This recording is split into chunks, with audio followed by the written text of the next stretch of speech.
Vous allez maintenant apprendre ce que sont les graphes. D'abord, quelques éléments de vocabulaire. Graphes non orientés, on verra qu'il y a des graphes orientés et des graphes non orientés. Pour l'instant, on s'occupe des graphes non orientés. Un graphe non orienté d'ordre n est tout simplement un ensemble de n points qu'on appelle les sommets du graphe, dont certains sont reliés par une ligne que l'on appelle arête. Illustration, voilà un graphe non orienté d'ordre 6, parce qu'il a 6 sommets, A, B, C, D, E, F, et certains de ces sommets sont reliés par des lignes qu'on appelle des arêtes. AB est une arête, AC est une arête, AD est une arête. Vous remarquerez ici une arête particulière, donc une sorte de boucle, donc une boucle sur E, et donc ça on l'appelle une boucle. Deux sommets sont adjacents s'ils sont reliés par une arête. Par exemple, D et C sont adjacents. Un sommet adjacent à aucun autre est un sommet isolé. C'est le cas de F sur notre schéma. Le degré d'un sommet, c'est le nombre d'arêtes dont ce sommet est l'extrémité. Donc le degré de B, par exemple, on compte les arêtes dont B est l'extrémité, donc BA et BC, donc le degré de B est égal à 2.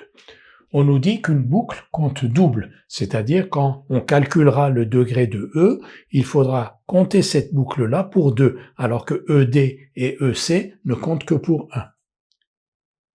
Un graphe complet est un graphe dont tous les sommets sont adjacents. Et donc notre graphe ici n'est pas un graphe complet, puisque par exemple entre B et D, on n'a pas d'arête.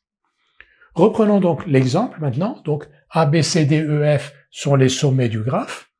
Ce graphe est d'ordre 6, parce qu'il a 6 sommets. On a vu que AB, AC, alors on a énuméré ici toutes les arêtes, AB, AC, AD, BC, CD. Donc à chaque fois qu'entre deux sommets il y a une ligne, cette ligne constitue donc une arête, et on a la boucle EE que l'on a indiquée là. A et D sont des sommets adjacents, parce qu'il y a une arête qui les relie. F est un sommet isolé, parce qu'il n'est adjacent à aucun autre. Le degré de A est égal, alors on a dit que le degré c'était le nombre d'arêtes dont A était l'extrémité. Donc le degré de A, 1, 2, 3, est égal à 3. Le degré de E, ici, donc le nombre d'arêtes dont E est l'extrémité, ED, EC, ça fait 2, et la boucle qui compte pour 2 est égale à 4. Et on a déjà dit que notre graphe ici n'est pas complet parce que tous les sommets ne sont pas adjacents.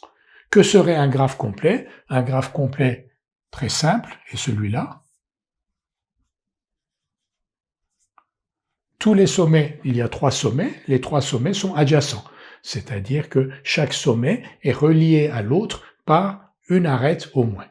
Ce graphe s'appelle un graphe non orienté parce que les arêtes ne sont pas fléchées, il n'y a pas un sens de parcours. On verra tout de suite les graphes orientés où, sur l'arête AB, on va indiquer un sens de parcours, par exemple une flèche comme ceci, qui indique que l'arête AB, on la parcourt de A vers B et non pas de B vers A. Ici, le graphe est non orienté, donc sur les différentes arêtes, il n'y a pas de sens de parcours.